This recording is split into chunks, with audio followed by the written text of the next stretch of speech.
Siswertihin daw ako ngayong taon na to. Pero bakit ganon? February pa lang oh, patong-patong na yung problema ko. Buti pa yung problema, pumapatong. Wow, kilig-kilig pa, kaya kami nabalas eh. Puro ka ganyan, wala ka naman jowa. Puro ka imahinasyon, doon ka lang CR, magsulok ka. Eh, kinilig lang, bakit? Di ba pwede? Huwag na magpilig.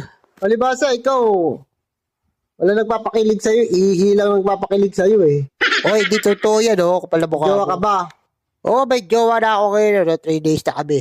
Weh. Oo, lagi kami magka-chat. Kumain ka na ba? Tulog ka na ba? Tabain ka na ba? Ganon. Ay, Huwag ka maingit ha, bakit ka eh? maging masaya kayo. Talaga magiging masaya kami, di katulad mo. Malas. Hindi malas na kung malas. O di ba?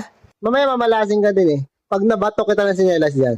Hanapin ko yung show. Kamahimik ka kasi nagbablog ako eh. O sorry na, sinasabi ko lang na malas ka ngayong taon na to. Magmamalaking pa yung jowa mo. Ganun talaga, pinagmamalaki. Eh, na-meet mo lang yan sa Facebook. At least may jowa. Nakita na kayo? Hindi pa nga, pero pinakita niya na sa akin, igit ka. Oh, yun lang. Oh, Pagdating ng oras, Tigilan mo makikita ako. din kami. Anahimik ka na dyan. Igit ka lang eh. Makakiligin ka sa panuntok sa kaliwa. Sorry na, kahit manakit ka, wala ka pa rin jowa. Gug-gug.